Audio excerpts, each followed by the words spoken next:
ఈ లోకంలో ఉన్నటువంటి దేవుని ప్రజలందరూ కూడా దేవుని మీద ఆధారపడాలి అని దేవుడు కోరేవాడు.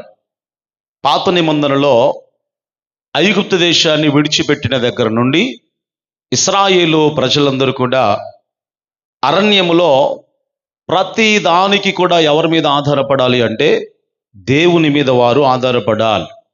అరణ్యములో అన్ని లక్షల మందికి ఆహారం లేదు, మన్నాను దేవుడు కురిపించాడు. నీరు కావాలి అన్నా దేవుని మీద వారు ఆధారపడాలి. ఒకవేళ ఇంకేమైనా వసతులు కావాలి అన్నా దేవుని మీద వారు ఆధారపడాలి. అవన్నీ కూడా దృష్టాంతములన్నీ కూడా ప్రస్తుతం మనకు అవి బుద్ధి కలగడానికి వ్రాయబడినో అనే మాట లేఖన భాగములో మనం చూస్తూ ఉన్నాం.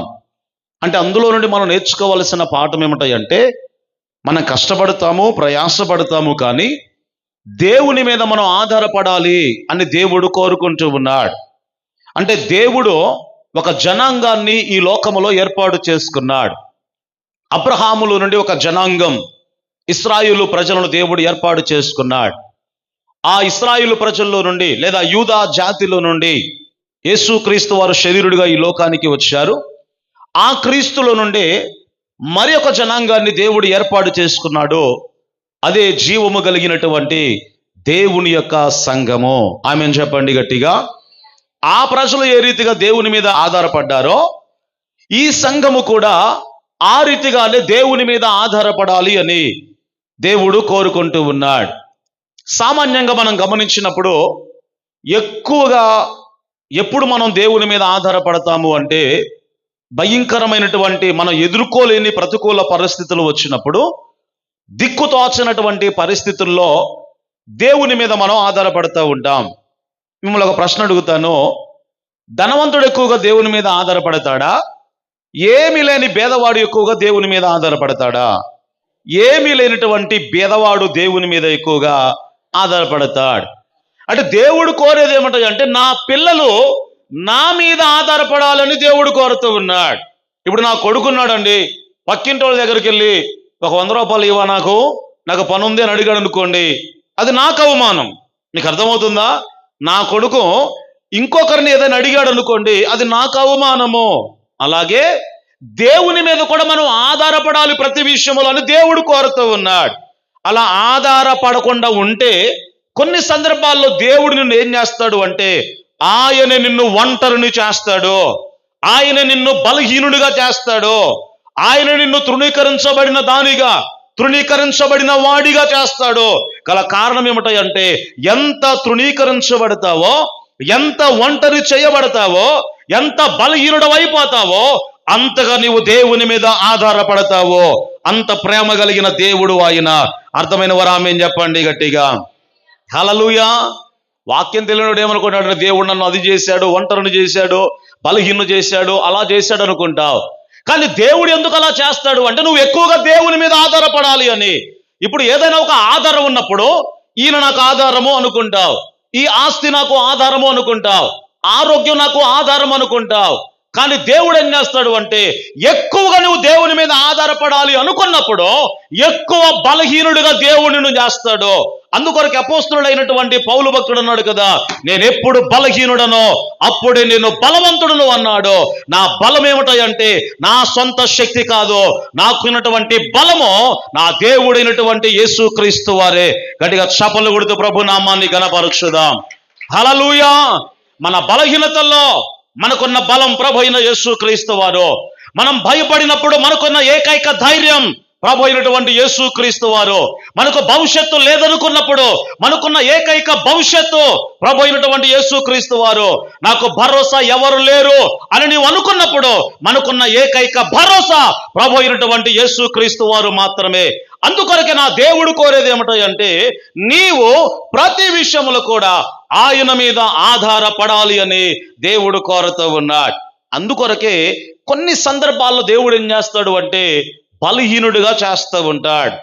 ఇశ్రాయేలు ప్రజలు ఆ దేశం చుట్టూ కూడా మీరు గమనిస్తే చుట్టూ కూడా శత్రు దేశాలే ఉన్నాయండి, చుట్టూ శత్రు దేశాలే.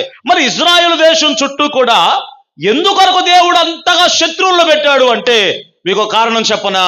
ప్రతి దానికి కూడా వారు ఎవరి వైపు చూడాలి అంటే దేవుని వైపు చూడాలి. పక్కనోడు సహాయం అడుగుదాం అనుకున్నాడు అనుకోండి, ఆడు శత్రువే. ఎదుర్కొన్నాడు సహాయం అడుగుదాం అనుకున్నాడు అనుకోండి, ఆడు శత్రువే. వెనుకున్నాడు సహాయం కోరుకుందాం అనుకున్నాడు అనుకోండి, ఆయన కూడా శత్రువే. ఇప్పుడు ఎవరి వైపు చూడాలి? చెప్పాలి గట్టిగా, దేవుని వైపు చూడాలి. స్టెఫెనును కొట్టి చెప్పడానికి రాళ్ళు పట్టుకొచ్చారు అందరూ కూడా. రాళ్ళు రూవేటువంటి సమయంలో అందరు శత్రువులే ఉన్నారు, ఈయన ఒక్కడే ఉన్నాడు అక్కడ. మరి ఇప్పుడు ఎవరి వైపు చూస్తున్నాడు అంటే, ఎంతమంది వచ్చారు, ఎన్ని రాళ్ళు పట్టుకొచ్చారు అని వారి వైపు చూడటం లేదు. కానీ శత్రువుల మధ్యలో స్టెఫెను దేవుని వైపు మాత్రమైన చూస్తూ ఉన్నాడు. సంఘముగా దేవుడు కోరేది ఏమిటంటే, మనము ప్రతి విషయములు కూడా దేవుని మీద ఆధారపడాలి అని. ఇప్పుడు మీకు అర్థమైందని నేను అనుకుంటూ ఉన్నాను. దేవుడు నిన్ను ఒంటరిని, బలహీనుణ్ణి ఎందుకు చేశాడు అంటే, నువ్వు ఎక్కువగా దేవుని వైపు చూడాలి అని. దావీదు, గొల్యాతు అనబడినటువంటి ఇద్దరు వ్యక్తులు మనం చూస్తే, గొల్యాతేమో ఆజానుబావుడు, బలవంతుడు.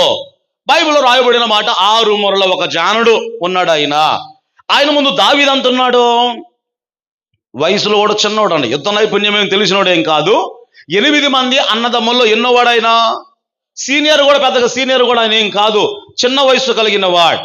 సౌలే దావీదును చూసేమన్నాడు అంటే, రేయ్ నువ్వు ఆ యుద్ధం చేసేది, పో మొఖాన పాలు గారుతా ఉన్నాయి, నువ్వు కాదులే ఇంకెవరైనా చేస్తాలో వెళ్ళిపో అన్నాడు. లేదా నేను యుద్ధం చేస్తాను అన్నాడు దావీదు.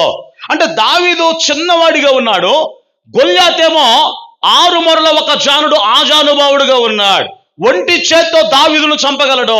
చివరికి ఎదురుగా ఉన్న దావీదును చూసి గొల్యాతు ఏమన్నాడు తెలుసా? పోరా, నీతో నన్ను యుద్ధం చేయను అన్నాడు. ఎందుకు? బైబిల్ మీరు చదువుకోండి, చూడటానికట్ట అందంగా ఉన్నాడు దావీదు, మొగాన పాలుగారితో ఉన్నాయి, చిన్న పిల్లోడుగా ఉన్నాడు. నీతో యుద్ధం చేస్తే నా ఇమేజ్ డ్యామేజ్ అవుతురా, పోయి చిన్నోడిని, చిన్నపిల్లలు నువ్వు కొట్టు చంపేది అంటారేమో, నీతో నేను యుద్ధం చేయను పో అన్నాడు గొల్యాతు. కానీ మీరు బైబిల్లో చదువుకుంటే దావీదు భయపడలేదు.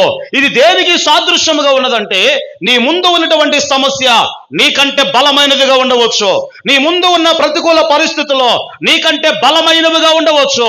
ఒకవేళ వాటి ముందు నేను ఓడిపోతానేమో అన్నట్లుగా ఉండవచ్చును, కానీ వాటన్నిటికంటే కూడా నా దేవుడు బలమైనటువంటి దేవుడు.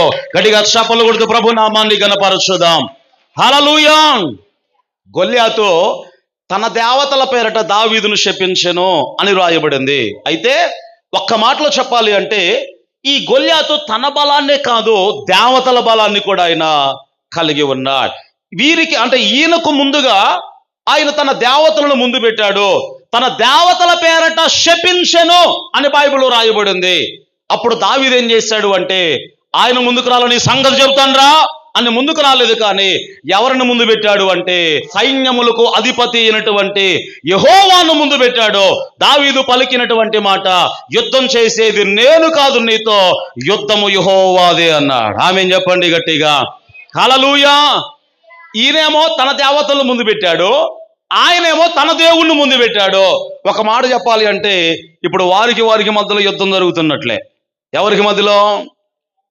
అమ్మా, అది అంటే జీవము కలిగిన దేవునికి గొల్యాతు దేవతలకు యుద్ధం జరిగినట్లే.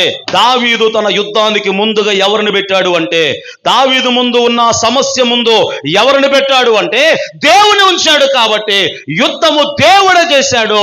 ఆ యుద్ధములో గొప్ప జయాన్ని దావీదు పొందుకున్నాడు. గట్టిగా చప్పలు కొడుతూ ప్రభు నామాన్ని కనపరచుదాం. హల్లెలూయా. నువ్వు చిన్నవాడువు కావచ్చు, నీ ఎదురుగా ఉన్న సమస్యలు పెద్దవి కావచ్చు, కానీ దేవుడు ఏం కోరుకుంటాడు అంటే, నువ్వు ఆయన మీద ఆధారపడాలి అని. సామాన్యంగా మనం గమనిస్తే వీళ్ళిద్దరి మధ్యలో బలవంతుడు ఎవరు? దావీదుకు గొల్యాతుకు మధ్యలో. అమ్మా, గొల్యాతు బలవంతుడా, దావీదు బలవంతుడా? గొల్యాతు బలవంతుడు, దావీదేమో బలహీనుడు. కానీ బలహీనుడైనటువంటి దావీదు ఇప్పుడు ఎవరి మీద ఆధారపడ్డాడు?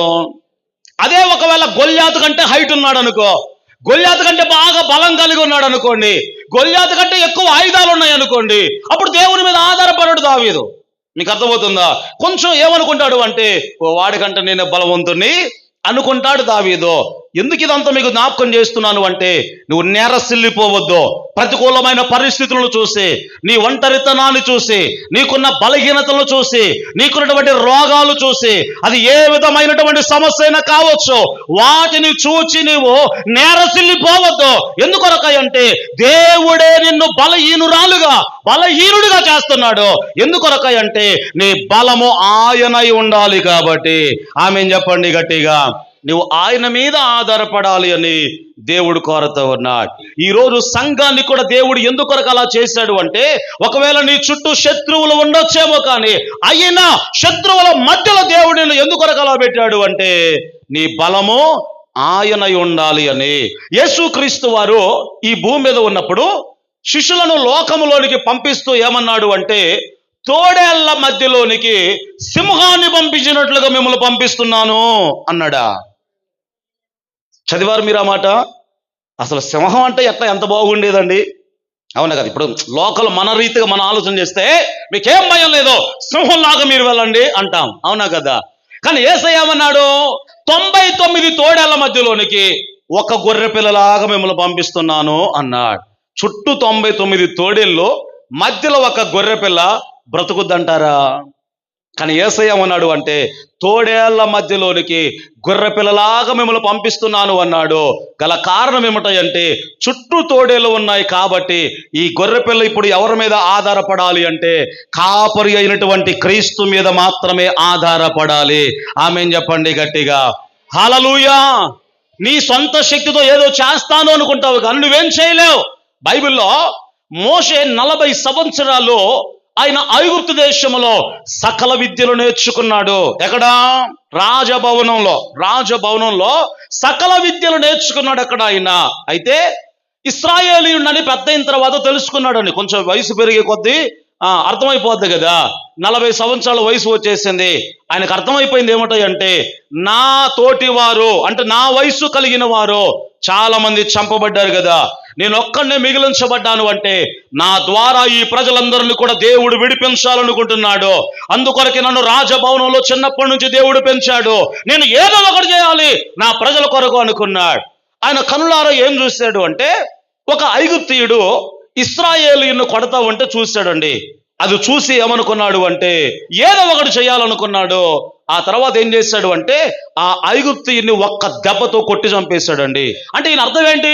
నేను ఏదో ఒకటి చేయాలి నా ప్రజల కొరకు అనుకున్నాడు. ఇంకా మోషే ఏమనుకున్నాడు అంటే, నా ద్వారానే ఇశ్రాయేలు ప్రజలను దేవుడు విడిపిస్తాడు అని వారందరూ కూడా గ్రహిస్తారు అనుకున్నాడు ఈయన. ఎవరో?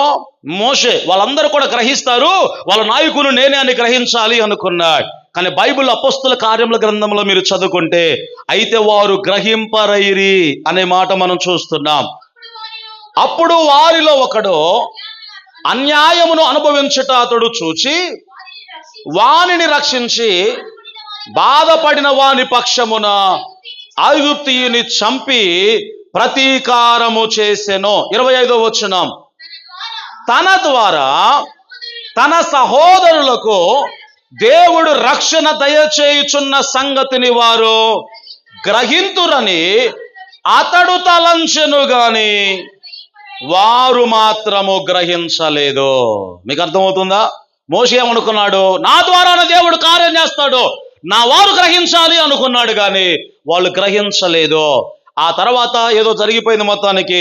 ఇశ్రాయేలీయుడు ఇద్దరు కొట్టుకుంటా ఉంటే, మనం సహోదరులరా అలా చేయకూడదు అని ఏదో చెప్పాడు మొత్తానికి. వాళ్ళేమన్నారు? ఐగుప్తీయుని చంపినట్లుగా మమ్మల్ని కూడా చంపాలనుకుంటున్నావా అనగానే భయం వేసింది మోషేకు. ఈ వార్త ఫరోకు తెలిస్తే నన్ను చంపేస్తాడేమో అనుకున్నాడు. దూరదేశానికి పారిపోయాడు, మిద్యాను అరణ్యానికి పారిపోయాడు. అక్కడ 40 సంవత్సరాలు ఉన్నాడు. మొత్తం 80 సంవత్సరాలండి.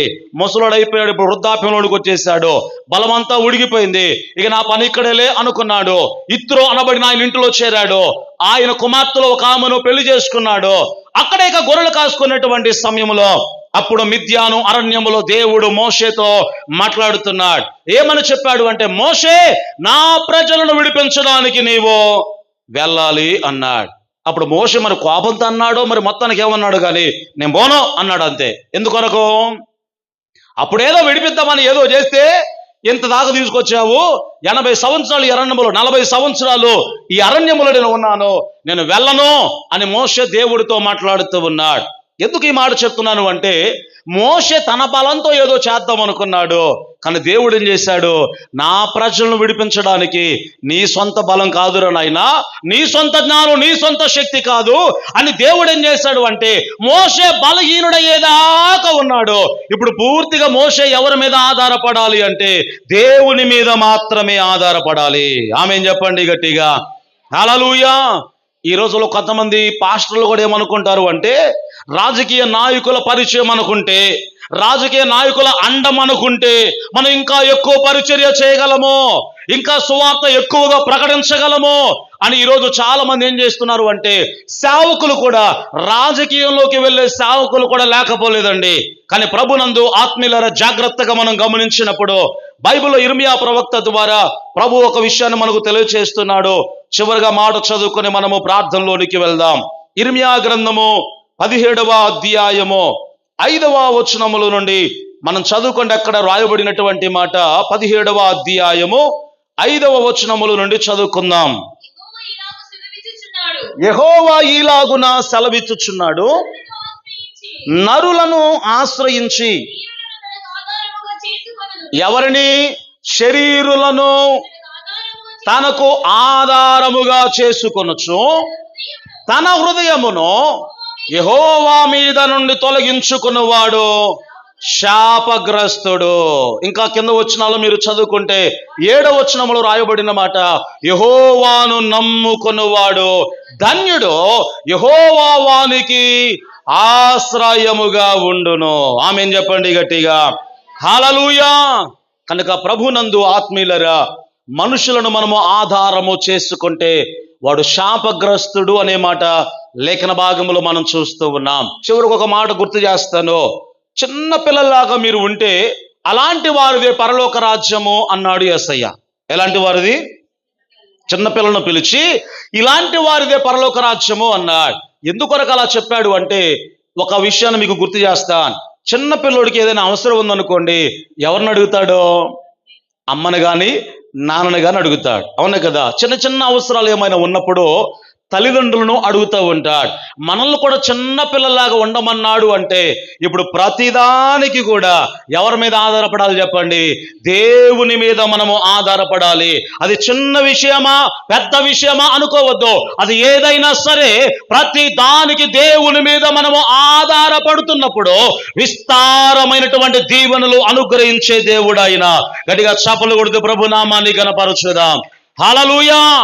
ఒకసారి స్కూల్లో ఉన్నట అందరి క్లాసులో ఉన్న పిల్లలందరినీ కూడా నిలవబెట్టి క్లాస్ టీచర్ గారు ఏం చేస్తున్నారు అంటే, మీకు ఎన్ని చాక్లెట్లు కావాలని చాక్లెట్లు తీసుకొనిరా అని ఒక డబ్బా తీసుకొచ్చి వాళ్ళు ఎదురుగా ఇలా పెట్టి చాక్లెట్ ఇస్తూ ఉందట. డబ్బా పెడితే వాళ్ళు ఏం చేస్తున్నారంటే పిరికెట్లా పట్టుకొని అట్లా తీసుకుంటున్నారు. పిల్లలందరూ కూడా ఎన్ని కావాలో అన్ని అలా పట్టుకొని తీసుకుంటూ ఉన్నారు. ఈ లోపల చివరి కొట్టేసరికి ఒక అమ్మాయి దగ్గర నిలవబడిందట. టీచర్ గారు డబ్బాలా పట్టుకొని నిలవబడితే ఈ అమ్మాయి ఏం చేసిందంటే, చేయి బట్టి తీసుకోలేదు కానీ ఒడిలా పెట్టిందట. ఒడి ఇలా పైకెత్తి ఇలా పట్టుకుందట. ఒడి పట్టుకుంటే టీచర్ గారు చెప్పింది కదా, అందరు తీసుకున్నారుగా, నువ్వు కూడా తీసుకో అంటే ఆ పిల్ల చెప్పింది కదా, లేదు టీచర్ గారు మీరు ఇస్తే నేను తీసుకుంటాను అన్నదట. అంటే ఈ అమ్మాయి ఆలోచన ఏంటి? నా పిడికిలేమో చిన్నది, టీచర్ గారి పిడికిలేమో పెద్దది కదా, నేను తీసుకుంటే కొన్ని వస్తాయి, ఆవిడిస్తే ఎక్కువ వస్తాయని చెయ్యి పెట్లా. ఏం పెట్టిందామే? ఒడి పట్టుకుంది. ఇప్పుడు దీని నుండి మనం నేర్చుకోవాల్సిన పాఠం ఏమిటంటే, దేవుని దగ్గర కూడా నీవు ఒడిని చాపినప్పుడు విస్తారమైన దీవెనలు అనుగ్రహించే దేవుడు ఆయన.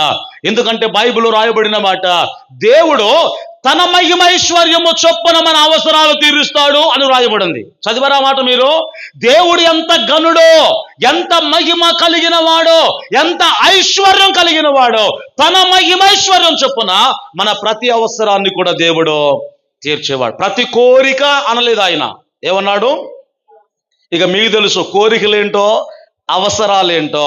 కాబట్టి కోరికలు తీరుస్తాను అనలేదు, అది పాత నిబంధన వాగ్దానము.